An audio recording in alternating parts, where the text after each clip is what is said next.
Ahí ya estamos, sí. Buenas tardes, mi nombre es María de los Ángeles Sixtos y hoy seré la moderadora de este conversatorio. Desde que me plantearon la idea de hacerlo, repasé 1000 veces cómo sería este momento y ha superado mis expectativas. Lo único que todavía me da vueltas en la cabeza es cómo nombrarlas o nombrarlos para ser incluyente. A veces diré ellas, pero también lo incluiré a él. Otras hablaré de él o ellos y eso también las incluye a ellas. Lo único que tengo claro es que estamos haciendo un esfuerzo en cerrar esta brecha de género, no solo en ciencia, sino en todos nuestros campos de acción. Bueno, regresando a nuestro tema central, también quiero compartirles que he disfrutado de sobremanera el proceso de explorar el lado humano de mis invitadas e invitados. Entender qué hechos marcaron a cada uno para trabajar por, para, desde y con la ciencia. Ese idilio de amor que para la mayoría de nosotros inició desde muy temprana edad o que es propósito de vida profesional. Las palabras que encontré como una constante en nuestras pláticas fueron descubrimiento, exploración, transformación, comprensión, perseverancia, crecimiento o cooperación.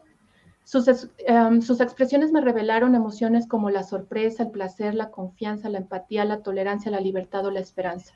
No puedo más que tener gratitud hacia su apertura, diálogo franco y confianza ante las preguntas que les planteé y que darían pie a esta conversación íntima que pretende hacer visible su lado más humano y emotivo, desde diferentes facetas en su vida cotidiana como profesional en relación con la ciencia o la educación en ella. Lo que tengo planeado es transportarlas a su pasado, luego los traeré al presente para terminar en el futuro. El propósito de este conversatorio es encender el corazón de los niños y los adolescentes, pero principalmente el de las niñas y las adolescentes, para que vayan al encuentro con la ciencia. Les prometemos que ser flechadas por esta es una experiencia transformadora. Bueno, antes de iniciar con las preguntas, debo dar anuncios parroquiales propios de este evento. Les recuerdo que la transmisión está en vivo a través de Facebook Live y de YouTube en los canales oficiales de la Secretaría de Investigación y Desarrollo de la Coordinación de la Investigación Científica de la UNAM y de la OEI, en el marco de la Noche Iberoamericana de las y los investigadores, que sucede gracias al trabajo conjunto de la Organización de Estados Iberoamericanos y la Fundación Madrid. Esta es la segunda edición y la primera vez que México participa en el evento. Para quienes nos siguen, está habilitado el chat. En él podrán enviar saludos o hacernos preguntas. Nuestro equipo se encargará de dármelas para comentarlas con nuestro invitado o nuestra invitada en el periodo destinado para hacer la interacción. El formato de la participación de cada uno tiene 3 momentos. Presento a nuestra invitada o invitado, abrimos el diálogo a través de las preguntas y cerramos con las respuestas a los comentarios o preguntas de nuestra audiencia. En caso de que algunas preguntas o comentarios se queden sin hacer, yo veré la forma de que las respondamos posteriormente. Si todo va bien en cuanto a tiempo, concluiremos con un ejercicio de libre asociación y finalizaremos nuestra participación. Espero que lo disfruten tanto como nosotros lo hemos disfrutado el prepararlo. Bueno, empezaré con la semblanza de Adriana Llorente. Ella es investigadora docente hace casi 41 años. Ha formado a más de 3,000 alumnos y alumnas con quienes comparte sus conocimientos y experiencia. Lo que hace latir su corazón es estrechar lazos con su familia y disfrutar con cada uno de sus integrantes. En el laboratorio se deleita al ver a sus alumnos construir sus propios proyectos y hacer los suyos. Le maravilla percibir su crecimiento. Cuando descubren algo inédito, generan nuevos conocimientos y cierran sus ciclos. Le gusta caminar el mundo, asombrarse de la naturaleza y fascinarse con los matices culturales de la humanidad. Su mirada hacia el futuro es esperanzadora, pues quiere dejar un legado en sus jóvenes alumnos y alumnas, trabajando de la mano con ellos para que se enamoren de sus creaciones, a quienes siempre impulsa para que cierren sus ciclos educativos. Está orgullosa de ser UNAM. Es irreverente, divertida y entregada, me consta. Siempre levanta la voz con la intención de encender conciencias. Pues gracias, Adriana, bienvenida a este espacio. Vamos a empezar con la primera pregunta. Lo que quisiéramos saber es qué te inspiró a ser científica, qué te llevó en ese ¿cuándo te llegó ese primer momento? No te escuchamos, Adriana. ¿Prendes tu audio, porfa? Sí, buenas tardes, muchísimas gracias por la invitación. Siempre es muy agradable realizar este tipo de actividades y platicar un poco más de hacia dónde, de dónde venimos y cómo iniciamos. Nos lleva a retomar muchos aspectos humanos que quizá los tenemos guardados en nuestro corazón y en nuestras vivencias diarias. Yo creo que la parte de investigación surge pues en distintas lecturas, principalmente en la vida de Elías Mechnikov, en los pasajes más interesantes de Louis Pasteur, relacionados principalmente con microbiología, con la, con la longevidad de las poblaciones rusas. ¿Cómo es posible que viviendo a temperaturas de menos 50 grados logren rebasar los 100 años de edad? Y todas estas cuestiones me inquietaban desde niña. Yo creo que uno de los libros más interesantes en mi vida fue Los cazadores de microbios. De todos. Sí, y realmente la posibilidad más increíble fue apenas hace unos años de estar en el laboratorio de Louis Pasteur en el Instituto Pasteur en París. Fue un sueño hecho realidad y realmente es articular nuevamente el regreso a la infancia y el inicio de todo este camino. Oye, Adriana, en Sí. cuanto al tema de tus pasiones, ¿cuál es o sea, cuál es tu mayor pasión, ¿no? ¿Qué te ha impulsado o qué te impulsa a levantarte todos los días? Bueno, yo creo que lo más importante es acompañar los proyectos diarios, los proyectos de construcción con mis estudiantes. He tenido la oportunidad de desarrollar un modelo educativo en donde los estudiantes van a plasmar los conocimientos previos y una serie de pasos y caminos en la integración de conocimientos, identificación de información documental, en un sentido, ir formalizando la construcción de un proyecto. No, nunca he estado de acuerdo en que a los alumnos se les asigne un tema. La posibilidad de que ellos lo construyan lo enriquece en gran medida y la posibilidad de que ellos se vean realizando todas esas actividades los hace crecer de una manera increíble. Entonces, la vida en el laboratorio es mágica, a mí me encanta. Oye, en ese sentido, ¿tú cómo les transmites esa pasión que tienes por la investigación? Eh, pues desde que llegan al laboratorio. Este laboratorio en donde yo estoy con los estudiantes es un laboratorio de investigación que arrancó sus actividades en 2010, ya muy avanzado mi vida académica. Sin embargo, la posibilidad de tener este laboratorio y verlo crecer en la integración de infraestructura, en el desarrollo de proyectos, el el ir integrando cada uno de los elementos que forma parte de toda esta área de investigación en ciencia, tecnología de alimentos, ha sido muy interesante y cada uno de los alumnos se siente parte de ese laboratorio, verlos integrados, pierden un poco el miedo, pierden ese temor de abordar un tema, de desarrollarlo, de hacerlo suyo, es muy bonito verlos crecer, muy, muy bonito. Además, regularmente son grupos pequeños, entonces funcionamos como tutores, asesores, y vamos dialogando con ellos para que esta construcción se lleve a cabo de la mejor manera. Analizamos en gran medida la problemática de cada uno y también es muy importante mencionar la facultad en la que yo desarrollo mis actividades se encuentra rodeada de gran cantidad de municipios, en donde sus problemáticas no son quizá las que se viven en las grandes ciudades. la falta de ciertos servicios, internet, luz, servicios básicos, quizá les marca ese empuje que se requieren los estudiantes para crecer y llegar y alcanzar sus máximos logros. Sí. Oye, Adriana, ahí en el laboratorio en donde tú estás, ¿exactamente qué hacen?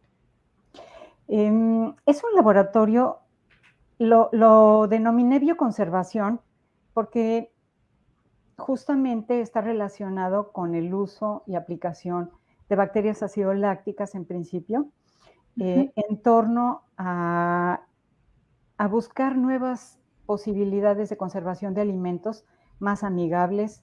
Creo en la tecnología verde, creo en la química verde y la posibilidad de mejorar la calidad sanitaria de los alimentos.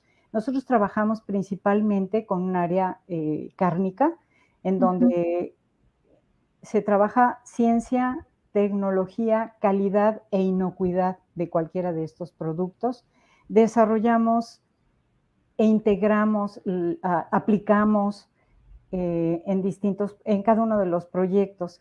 Y sí, lo que buscamos es aplicar estrategias y herramientas que nos permitan trascender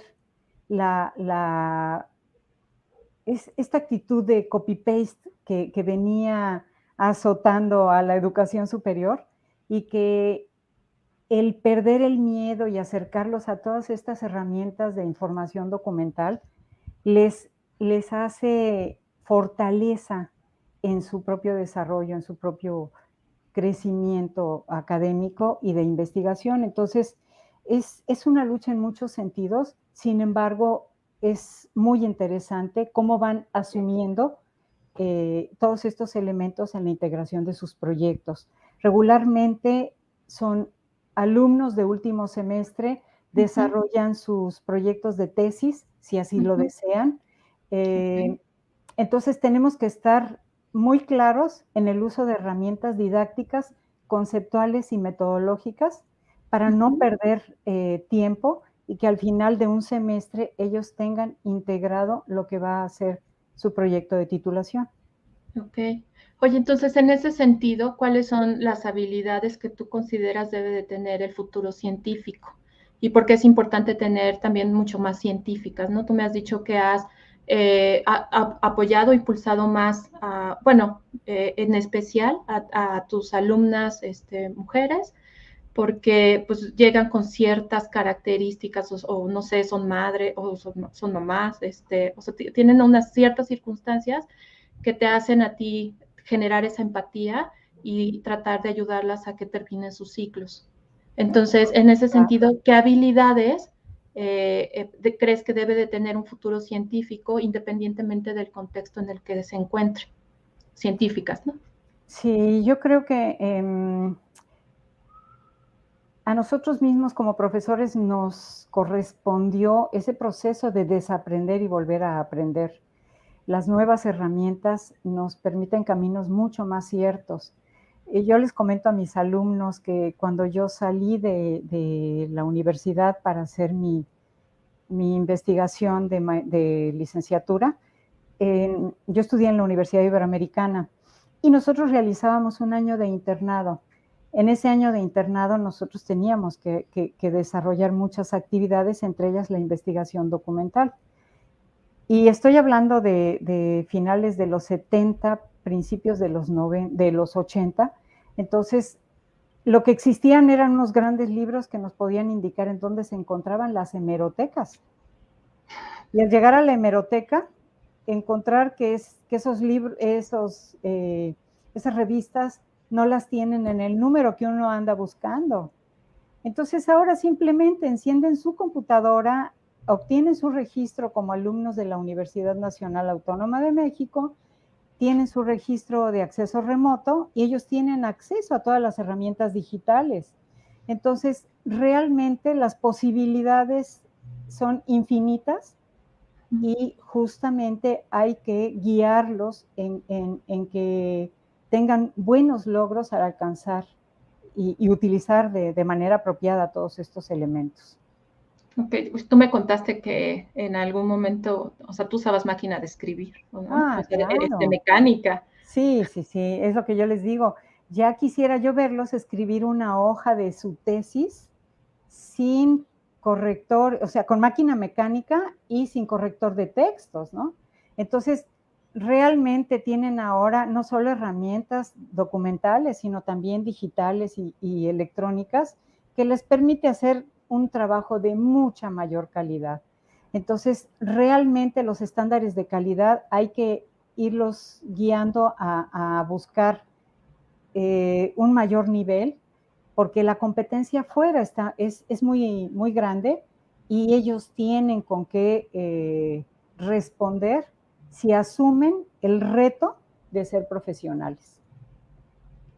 Oye, Adriana, pues muy interesante. ¿Algo más que quieras agregar? Si no, para que pasemos con Julia y te agradezco tu participación. Vamos a esperar la participación de todos Ok, y al final, hacemos un cierre. claro Va, que sí. está perfecto. Gracias, Adri. Bueno, seguimos con Julia, Julia Benítez. Voy a dar su semblanza. Julia es bióloga con una peculiar fascinación por las bacterias. Le llama a indagar sus componentes, sus formas, sus funciones y sus interacciones. Desde que inició sus estudios en biología, le atrajo todo lo relacionado con el mundo de los microorganismos. Trabaja todos los días porque tiene un sueño, hacer un gran descubrimiento en biología molecular de bacterias. Domina el idioma inglés y es capaz de sostener una conversación básica en alemán. Ambos le fueron útiles cuando Bayer la becó para estudiar en una universidad en Alemania. Cuando no está en el laboratorio, comparte su vida con su esposo, su familia y sus amigos. Ama toda forma de vida, especialmente a los perros y a las bacterias. Le gusta viajar por el mundo, ya sea visitando lugares como Turquía o a través de medios digitales. Bueno, eso es normal, ¿no? En estos eventos. En estos días. Nunca para de aprender y sorprenderse con lo que la vida le da. Su gusto culposo es crear memes empleando sus dotes de humor negro. Eso es algo nuevo para mí, Julia, que tengas dotes de humor negro, pero ahorita nos platicas de eso. Sí, La claro. primera pregunta que te quiero hacer es, ¿cómo fuiste flechada por la ciencia? ¿Tú te acuerdas en qué momento fue?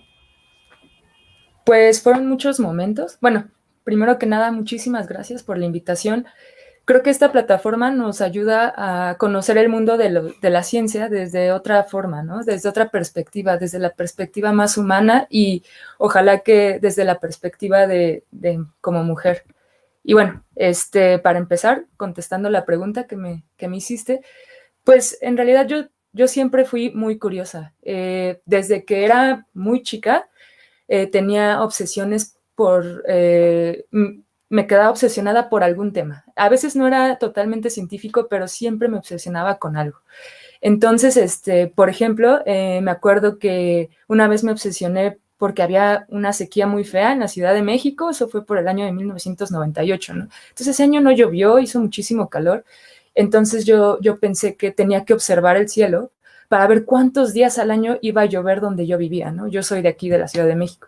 Entonces yo todos los días que llovía apuntaba en un calendario de esos de que te regalaban y apuntaba y apuntaba. Y al final hice mi estadística, ¿no? O sea, bueno, como una niña, o sea, de 365 fueron 200 y tantos, que me da tanto porcentaje.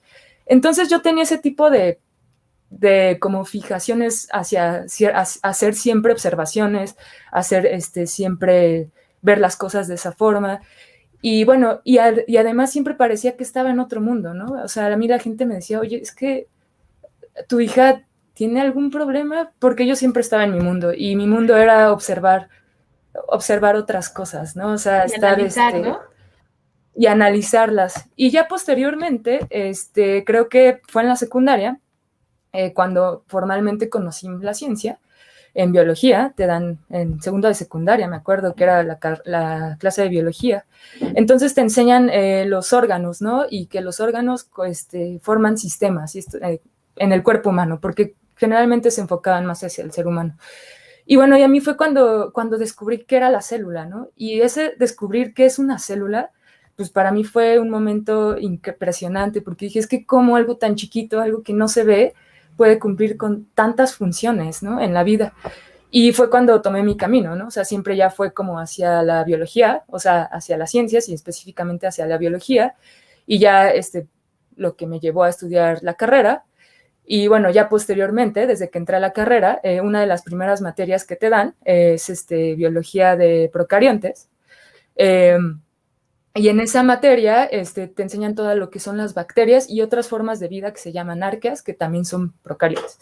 Y bueno, fue cuando yo descubrí este amor por estos microorganismos que, como siendo tan pequeños, de una sola célula, unicelulares, pueden cumplir con tantas funciones y además algunos de estos todavía infectar a algunas otras células, como es el caso, bueno, no es exactamente el caso, pero el coronavirus está entre lo vivo y lo muerto, pero como algo tan pequeño puede infectar una célula y causarle tanto daño, ¿no? Y también como algunos de estos organismos pueden vivir en condiciones tan limítrofes, es decir, pueden vivir en mucho calor, como más de 100 grados, o pueden vivir en el Polo Norte, o pueden vivir en acidez, con pHs muy bajos.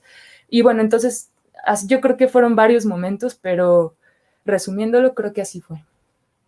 Está súper interesante. Yo creo que todos hemos enfrentado, bueno, no sé, los que también fuimos, yo en particular también coincido contigo, ese tema como de querer saber cómo pasa, qué, o sea, el por qué, porque todo el tiempo, ¿no? ¿Por qué? ¿Por qué?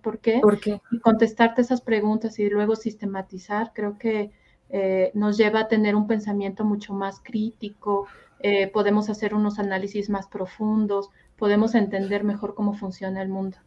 Entonces, me parece, o sea, me parece interesante que a muchos nos haya tocado la ciencia desde muy pequeños, ¿no? Oye, como continuando con las preguntas que habíamos platicado, que íbamos a tener el día de hoy, me gustaría saber cuál es tu pasión y motores en la ciencia, ¿no? Y en esa pasión, ¿en dónde o quiénes o en quiénes has encontrado inspiración? Ok. Pues el motor. Yo creo que, como lo mencionaste en la semblanza que hiciste, para un científico o científica, el mayor motor es hacer un descubrimiento. Y no tiene que ser un descubrimiento enorme, ¿no? Así de, ay, me voy a ganar el premio Nobel y wow, ya ahora soy lo máximo. No, o sea, son cosas muy pequeñas. Yo cuando llego al laboratorio y empiezo a hacer un experimento y sale bien y tengo un resultado, por más pequeño que sea, lo primero que siento es muchísima emoción, mucha adrenalina y en ese momento soy completamente feliz. Entonces, pues para mí ese es mi motor, o sea, eh, me da felicidad tener este tipo de resultados y sí, o sea, descubrimientos, por más pequeños que sean. En segundo, ¿eh? De logros, ¿Perdón? ¿no? O sea, ese tipo de logros te van como impulsando Uh-huh. a continuar con tus investigaciones. ¿Me escuchas? Se me fue el audio tantito, escuché hasta logros, perdón. ¿Ahí ya me escuchas? Sí. Ok. Si quieres, continuamos. Creo que tenemos un pequeñito retraso, pero Ok. ya, creo que ya se arregló. A ver, Julia, entonces, ¿en quién Okay. has encontrado inspiración?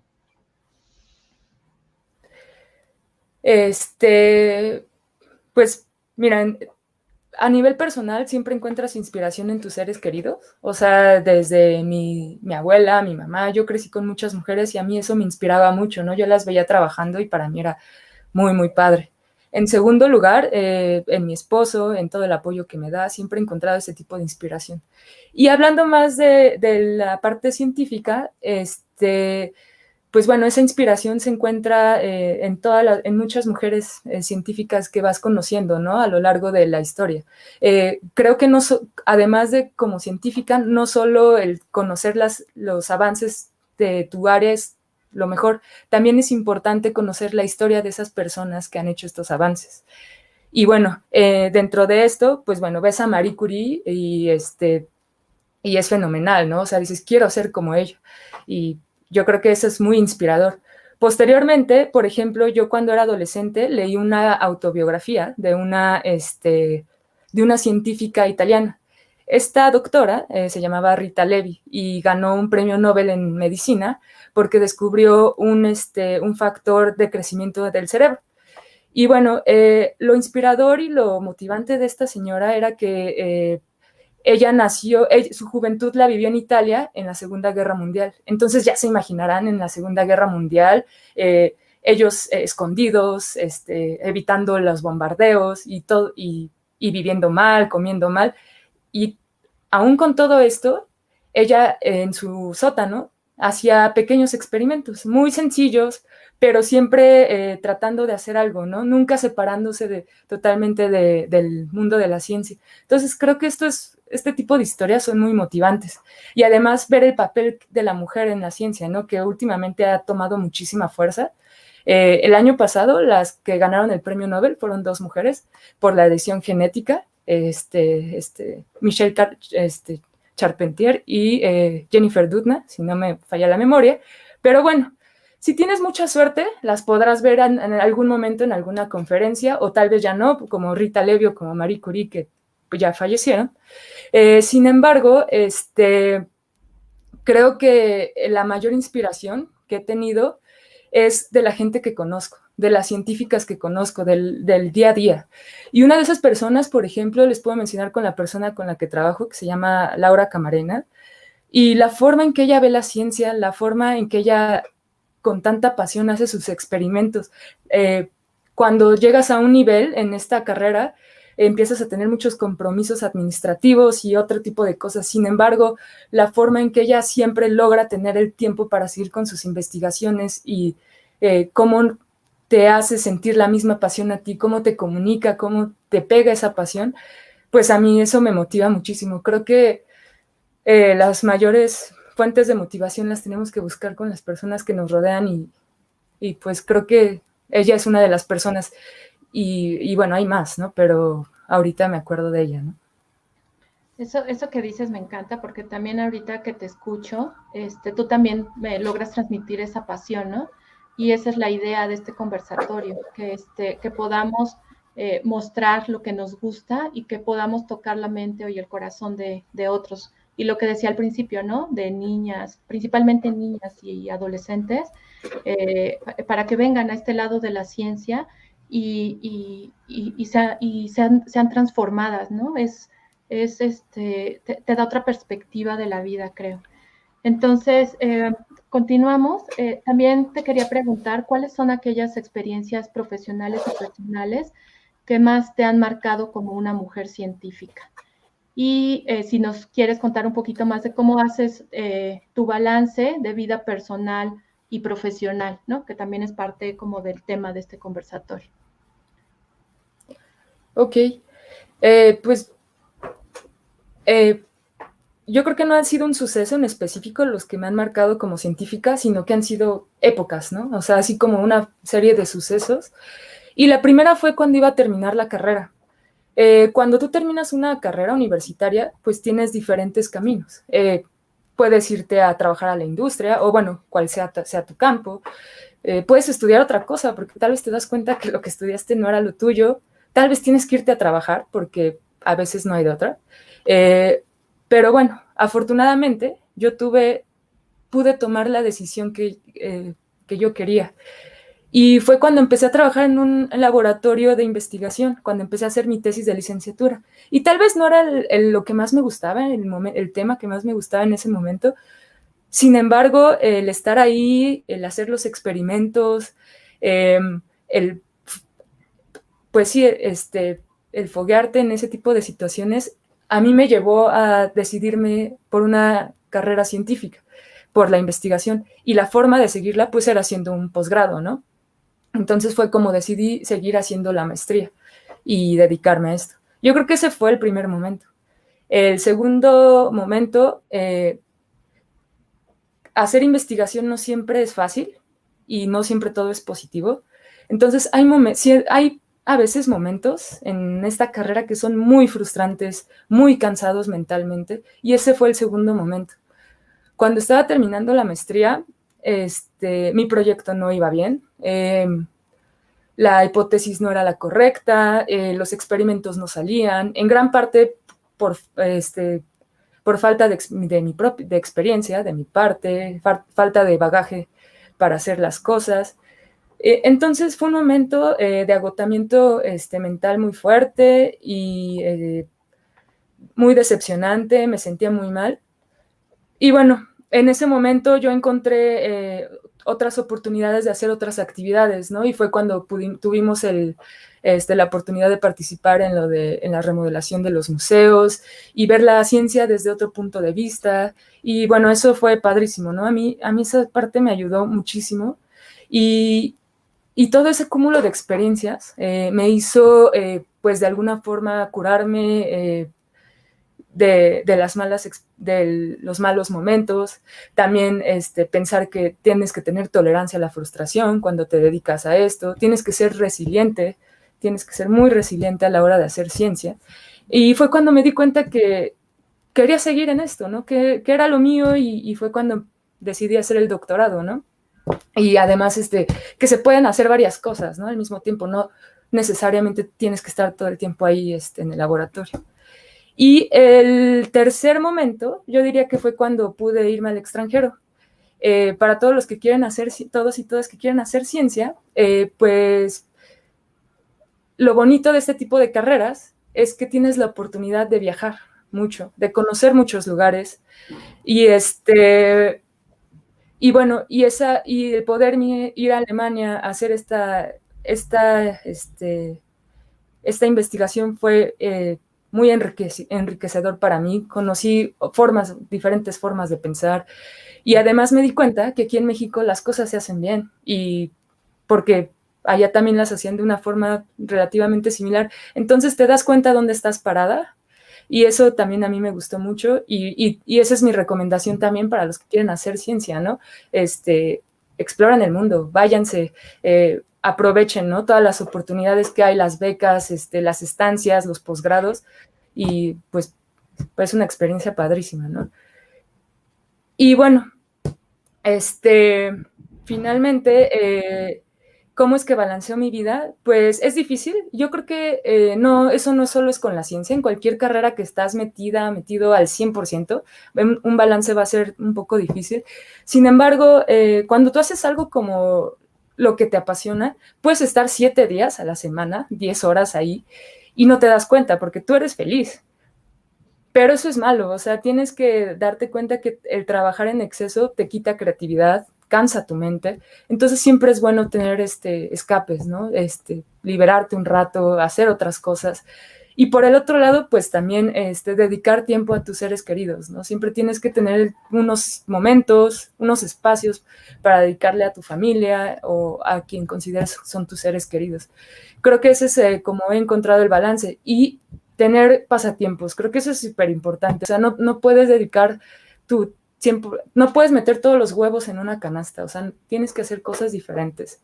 Y en este caso, siempre es importante tener un hobby, un pasatiempo. Y yo creo que así, para mí es tener a mis mascotas, ¿no? Y cuidarlas y pasear con ellas, etcétera. Y bueno, antes era mucho salir con amigos, ojalá que eso se pueda hacer pronto otra vez, pero pues así lo balanceo. Pues me encanta lo que dices porque efectivamente, ¿no? O sea, tener como contacto con muchas dimensiones de tu vida también te enriquece en esta área de investigación y puedes traer mucha de esa información, te inspira, ¿no? Para poder incluso ahí a veces hace uno el clic, o sea, estando, por ejemplo, dibujando o estando mirando así el infinito, ¿no? Yo de repente me quedo así mirando a la nada, pero mi cabeza sigue pensando y de repente algo que pasa me hace como tengo ese momento de eureka, donde digo, aquí es, ¿no? Y ya me puedo ir a escribir. Pero me encanta también lo que dices de capitalizar el fracaso, o sea, el fracaso no es fracaso, es una experiencia más y más bien la actitud que tengas con respecto a él. Bueno, Julia, pues muchas gracias. Voy a continuar con Aldo, voy a dar su semblanza y ahorita hacemos un cierre también contigo, ¿no? Aldo Blanco es un conocedor de teorías económicas. Se siente afortunado de trabajar desde hace 7 años en cuestiones vinculadas a la cooperación educativa, científica y cultural en escenarios internacionales, además de ser profesor de la Facultad de Ciencias Políticas y Sociales en la UNAM. Desde sus actividades en la Organización de Estados Iberoamericanos aprendió el verdadero significado de la cooperación. La palabra clave en su quehacer cotidiano es alianza estratégica. cree fervientemente en la suma de voluntades, que es fundamental para lograr proyectos de gran impacto. Sus grandes placeres en la vida son los tacos y caminar durante horas por la ciudad. Aldo es uno de los 500 colaboradores de la OEI que hacen que la cooperación suceda. Pues muchas gracias, Aldo. Quisiera empezar con la primera pregunta contigo. Desde tu experiencia en temas de cooperación internacional, ¿cómo podemos acercar a los niños, pero principalmente a las niñas, a ser flechadas por la ciencia? Hola, ¿qué tal? Buenas tardes a todos y buenas noches o buena madrugada a España, que también nos están viendo por allá en esta noche iberoamericana. Y esta pregunta que haces, Ángeles, es por demás compleja, pero a su vez sencilla.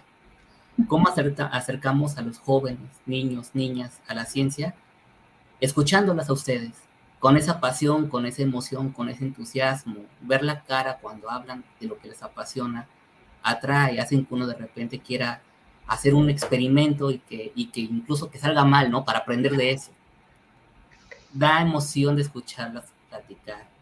Pero ¿cuál es el problema o por qué no ha permeado tanto en las sociedades iberoamericanas el tema de la ciencia de una manera como en otras regiones del mundo y principalmente en el caso de las mujeres? Bueno, pues muchas veces es por un problema estructural. Tenemos a docentes que están saturados de indicaciones por parte de las autoridades educativas, en donde tienen que hacer A, B, C, tienen que hacer evaluaciones, tienen que hacer un montón de cosas. Son humanos, se saturan, se llenan de estrés, se cansan. ¿Cómo podemos pedirle a ese docente que ya está saturado de actividades, ahora darles la chispa de la emoción de la ciencia? Es complejo, es muy difícil. Nosotros cooperamos con diversos ministerios de educación, de ciencia de la región, y son problemas estructurales que se van dando porque no se tienen las herramientas, no se tiene el capital técnico, incluso a veces el presupuestario, para tener grupos más reducidos, para dar una mejor atención a los estudiantes. Por eso no podemos encontrar en muchas ocasiones docentes de educación básica, por ejemplo, que digan, yo me acuerdo de mi maestra de primaria y por ella estudié biología o física. Es muy poco, los hay, inequívocamente hay casos en el país y en la región, pero son los menos.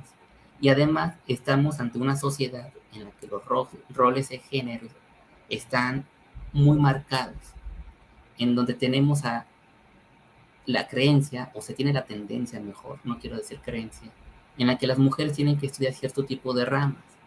Por ejemplo, si nos enfocamos en este tema, las mujeres principalmente estudian temas de salud, o temas de cuidados, temas como la docencia, como para maestros en escuelas normales. Pero por otro lado tenemos que los hombres, ellos sí estudian ciencias, bueno, o están más inmiscuidos en ese tipo de carreras. Por ejemplo, al igual que usted, soy egresado de la UNAM, y algo que era como muy anecdótico de ver a veces era que si uno iba a la facultad de ingeniería, podría pensar que era una escuela de varones, ¿no? Y si uno iba a la facultad de psicología, era una escuela de mujeres. Y dices, ¿pero por qué? ¿Por qué no cambiamos eso? Es más, si ustedes conocen a una persona, un varón que estudia enfermería, dicen, pues qué raro. Hay roles de géneros establecidos que tenemos que romper, pero ese es un problema estructural que viene desde la familia, que viene desde el apoyo de los docentes en educación básica, que viene desde la misma sociedad, incluso desde los mismos elementos que uno pueda ver en la televisión y en redes sociales. Entonces creo que la respuesta es sencilla, pero a su vez es sumamente compleja. Me encanta, bueno, o sea, es un tema como interesante de abordar y de seguirle dando foco. Me parece que eso que comentas de las facultades donde parece que más bien es una facultad de varones, bueno, yo, en mi época, cuando estudié la carrera, en la facultad de ciencias así era, ¿no? Yo estaba, a veces era la única en el salón, éramos 30, y yo era la única mujer en el grupo, ¿no? Entonces, igual lo que tú dices, hace poquito estábamos revisando un proyecto y, por ejemplo, parteros, ¿no? Cuando yo vi que hay parteros, dije, ay, qué curioso, porque yo siempre tengo asociado el tema de cuidado, o sea, algo que tenga que ver con cuidado, mujeres, ¿no? Psicología, medicina, incluso odontología, siempre me imagino una mujer, no sé, es como esa parte de sesgo que dices. Pero bueno, ya luego te cuento mis anécdotas. Oye, la pregunta 2 es, sé que tienes 2 hermanas científicas. ¿Cuáles son los atributos o características que consideras fueron el detonante para que se dedicaran a la ciencia? Bueno, aquí es interesante porque ambos, bueno, tanto mis dos hermanas, una que es bióloga y la otra que es física, adquirieron el amor a la ciencia por alguna razón, muy probablemente algún profesor. Sé que de mi hermana mayor, la que estudió biología, sí una maestra en la secundaria, en la escuela pública, que le cambió la perspectiva. Dijo, yo quiero ser biólogo. De mi otra hermana debió de haber sido una situación un tanto similar. Y esto también se debe, y creo que es bien importante tenerlo presente, que las personas que se enfocan en estudiar una carrera científica es porque en mayor o menor medida su entorno familiar hay personas con estudios superiores que alcanzan a identificar la importancia de estudiar una disciplina de esta naturaleza, ¿no? Generalmente hay familias muy tradicionales en el país donde se considera que se debe estudiar para ser abogado. No es que esté mal, pero que consideran que deben estudiar abogado o contaduría porque son como más prácticas, lo inmediato y es donde puedes conseguir un empleo y conseguir dinero. Pero ¿por qué no estudiar algo que puede descubrir el cosmos o puede tener o crear un pequeño triptofanito? No sé, algo diferente, ¿no? Entonces muchas veces es ese factor externo, esa persona, ese profesor, ese amigo que te dice, la vida puede ser así, o mira, este tema es sumamente interesante, por el cual alguien se puede enamorar de una temática. Por ejemplo, en mi caso, si bien no soy científico, yo me enamoré de América Latina por una profesora, y después hice un posgrado en estudios latinoamericanos a pesar de ser, pero fue porque tuve una profesora que simple y sencillamente es maravillosa, es la doctora Alicia Girón, y dije, de aquí soy, y a la fecha me he desarrollado profesionalmente en temas de la región, cooperación internacional, y ahí vamos, o sea, creo que justo es cuando, cuando alguien puede incidir en otra persona sobre un conocimiento, hay que hacerlo, porque no sabemos si podemos cambiar la vida de alguien. Exacto, Aldo. Eso es súper importante porque a veces, como dices, ¿no? O sea, no sabemos en qué escenario estemos. Por ejemplo, ahorita no sabemos a dónde vaya a llegar este video al final, pero que pueda ser parte de ese cambio en, no sé, en la cabeza de alguien y diga, yo quiero, le detonemos alguna idea incluso de apoyar, ¿no? Ni siquiera de estudiar, de decir, yo voy a apoyar o voy a impulsar a mis hijos, o sea, o voy a orientarlos en este camino. Antes, como dices, se pensaba que si estudiabas alguna carrera científica, yo llegué a escuchar que alguien me decía, vas a morir de hambre, ¿no? Creo que eso ha cambiado mucho, la ciencia, las matemáticas han cobrado otro nivel, otra relevancia y otra importancia, ¿no? En nuestra época. Entonces, eso también, o sea, si por alguna razón es algo que les preocupa, se puede vivir bien de la ciencia, ¿no? Y no solo disfrutarla, sino vivir de ella, sin estar preocupados. Bueno, a ver, la siguiente pregunta es, desde tu campo de acción, ¿cómo es la participación de la mujer en la ciencia en Iberoamérica? La participación de la mujer en la ciencia no es la más activa, desafortunadamente. En el caso de la región, Sí. digamos que tenemos entre un 70 y un 80% de participación de las mujeres en carreras o disciplinas enfocadas a la educación, salud o bienestar. Y es caso contrario en aquellas disciplinas como ingenierías o tecnologías de la información, donde la participación de la mujer es del 20%. Hay muchas cosas que hacer. Hay que revertir esto, pero es como lo que comentaba atrás, ¿cómo lo vamos maquilando? Viene desde fomentar a las mujeres, porque es un problema en la región, de que el estudiar y el adquirir estudios superiores puedes ascender socialmente, la movilidad, la famosa movilidad social. Con esto podemos evitar no solamente que haya más mujeres profesionistas y mujeres científicas, sino evitar la deserción escolar, evitar el embarazo adolescente. Pero necesitamos realmente tener profesores comprometidos, que amen dar clases, que estén enamorados de la docencia para incidir de manera favorable en los alumnos. Este escenario es en México, como es en Chile, como es Colombia, Perú o Guatemala. Es muy similar. No hay grandes diferencias en la región. Habrá un país que tenga un poco de más participación de las mujeres en la ciencia, pero no es la más, digamos, no es muy diferente. Incluso, específicamente en México, en el Sistema Nacional de Investigadores, el famosísimo SNI, pues la mayoría de los SNI, nivel 1, 2 o 3, son hombres. Y uno se pregunta, ¿y por qué la mujer no? Bueno, pues es que no es porque no haya mujeres, es un problema estructural que no lo vamos a solucionar creando una materia de género en las licenciaturas, no, es un problema de la familia, es un problema de la educación básica, pero es un problema que, creo yo, cada quien pone su granito de arena, estamos revirtiendo y haciendo algo porque las cosas se sucedan mejor. Que tenga solución. Aldo, esta Adriana Llorente quiere platicarnos un poquito, profundizar en algo de lo que se está comentando. Adriana. No oímos está apagado tu micrófono. Gracias.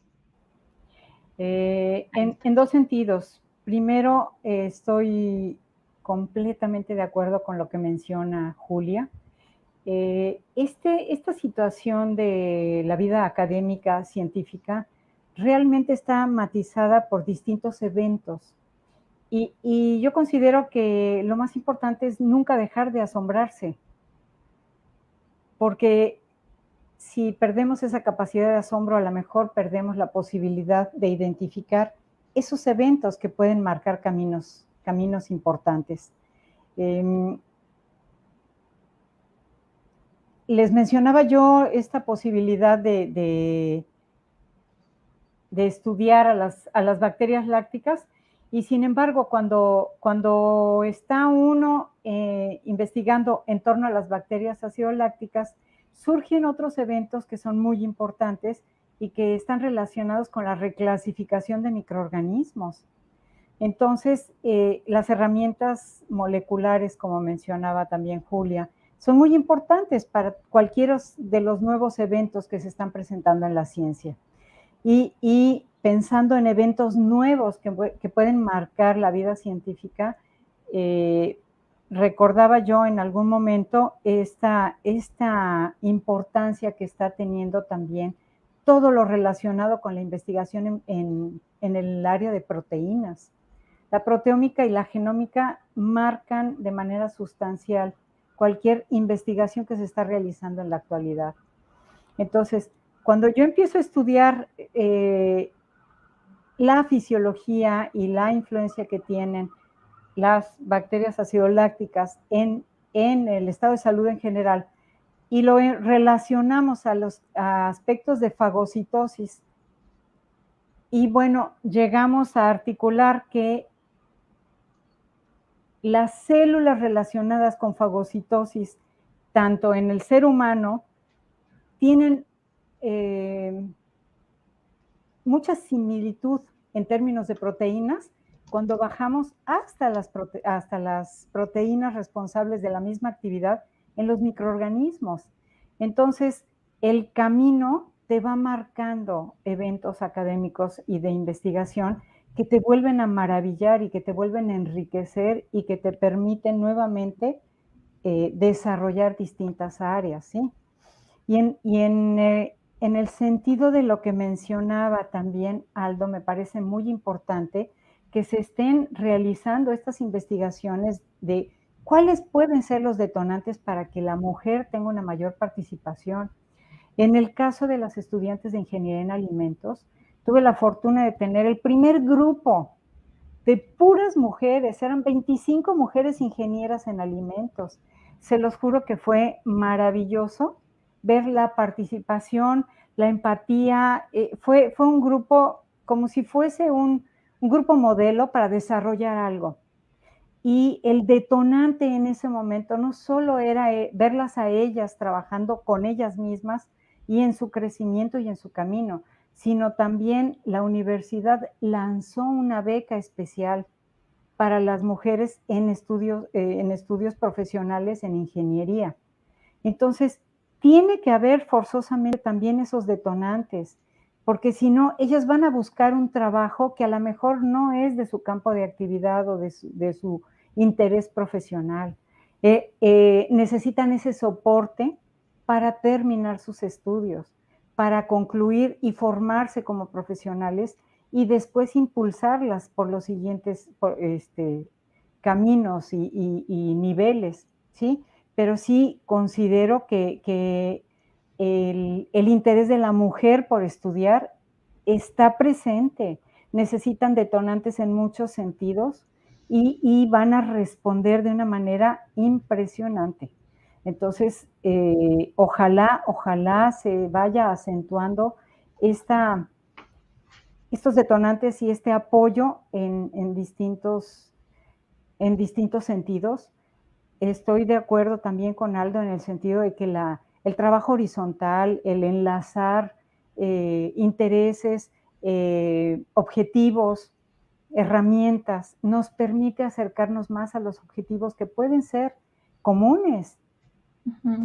Es imposible que estemos aislados. Lo más importante es articularnos en intereses comunes que nos faciliten el llegar en ese sentido a que nuestros estudiantes logren sus objetivos.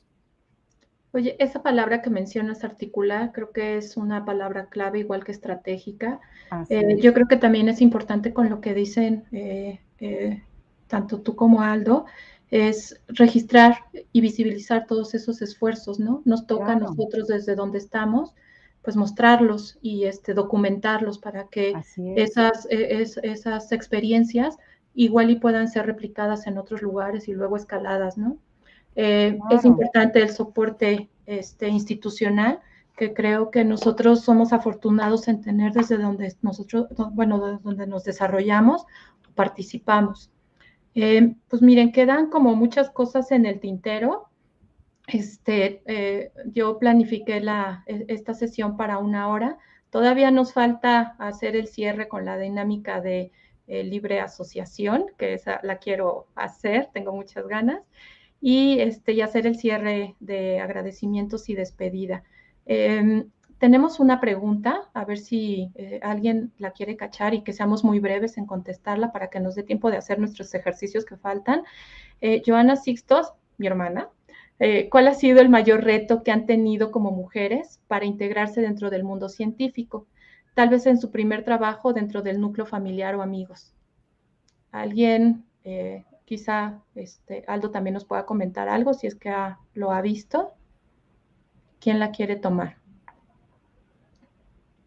Pues es que yo creo que podemos participar en distintas, cada quien lo vive de una manera particular. Yo creo que como mujer, como académica y como mamá, como jefa de familia, yo creo que es muy importante considerar empoderar a las mujeres, porque finalmente son cabezas de familia.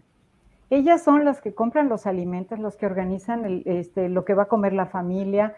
En muchos sentidos, articulan las actividades de la familia. Entonces, ese es uno de los retos más importantes, identificarnos, asumirlo con gusto y coparticipación de los integrantes de una familia, ¿sí? Yo creo que lo más importante y el reto más importante es eso, ¿no? Quitarse la bata del laboratorio y entrar a la casa y entonces asumir otras actividades de una manera natural y con todo el gusto que uno lo realiza en el trabajo, ¿sí? Entonces, pues yo considero que ese es uno de los mayores retos, ¿no? Sobre todo trabajando con mujeres, empoderar también a las mujeres. Sí. Oigan, pues yo he sido muy afortunada. A ver, cuéntanos, Julia. No, estás bien, te escuchamos. No. Bueno, yo quisiera, como mujer, una situación que he vivido y he visto y he observado con otras mujeres, es que no nos apoyamos entre nosotras. Creo que es, de por sí, vivimos en un mundo que está más hecho para el hombre. Y cuando tú llegas con una mujer a pedir apoyo y esta otra mujer, en vez de buscar respuestas, buscar apoyo en otra mujer, se dirigen hacia un hombre, creo que eso es eso no debería de ser. Claro. Y eso sí me ha pasado y lo he visto mucho y creo que debemos apoyarnos como mujeres, porque ¿de qué sirve quejarnos de que no hemos sido integradas si entre nosotras no nos apoyamos? Yo creo que ese ha sido uno de los retos más complicados que he tenido. Me gusta como cerrar con esto porque creo que se basa en un ejercicio de solidaridad. Entonces, creo que debemos de trabajar más los valores y tender la mano nosotras con ese compromiso que tenemos, ¿no? Y bueno, no te excluimos, Aldo, tú también. Oigan, vamos a empezar con nuestro ejercicio de libre asociación. Yo lo que voy a hacer es, les voy a decir una palabra y cada uno me va a decir en el orden en que fueron apareciendo, primero Adriana, después Julia y después Aldo, que la primera palabra que les venga a la mente, ¿no? Entonces empezamos. Ciencia. En todo, en la vida misma. Julia, ciencia. Emoción. Aldo. Experimento. Okay. Aprendizaje, Adriana. Trascendental, integradora. Julia. Diario, todo el tiempo. Aldo. Diversión. Mujer, Adriana. Empoderada. Julia.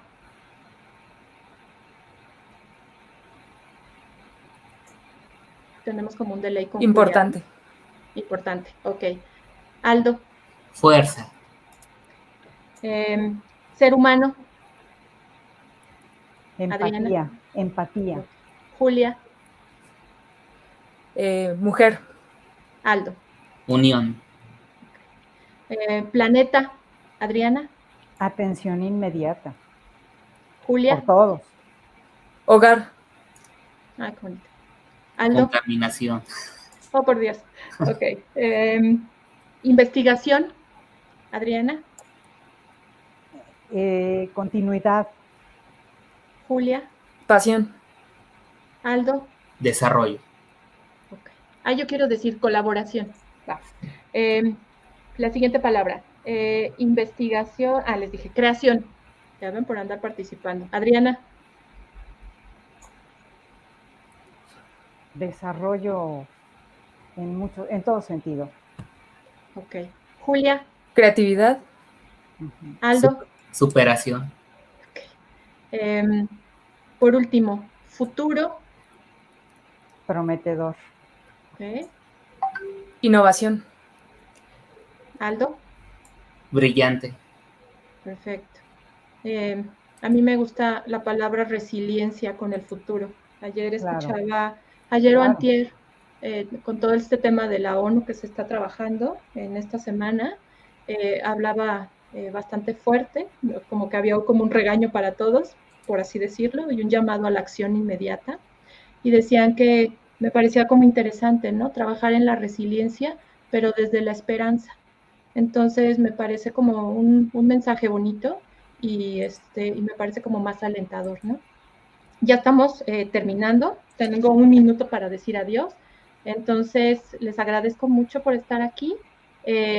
Hemos terminado este conversatorio, le agradecemos a la OEI, a sus 500 colaboradores quienes hicieron esto posible, a la UNAM por formarnos, a la SIC por su soporte y en especial a todo nuestro equipo de la Secretaría de Investigación y Desarrollo, quienes estamos convencidos de que este tipo de espacios transforman mentes, a Julia, Aldo y Adriana por decir que sí, y a cada uno de quienes nos acompañaron en la transmisión, porque son uno de nuestros motores. Pues muchísimas gracias. Gracias a ti. Espero que lo hayan disfrutado y pues seguimos aquí. Ya no sé, quería como terminar en tiempo, estaba preocupada. Hay más preguntas. Prometemos revisarlas y responderlas, ¿no? En corto. Creo que hemos terminado, estamos como en el último, en mi reloj dice que son las 5, no sé si seguimos al aire. Ya. Listo.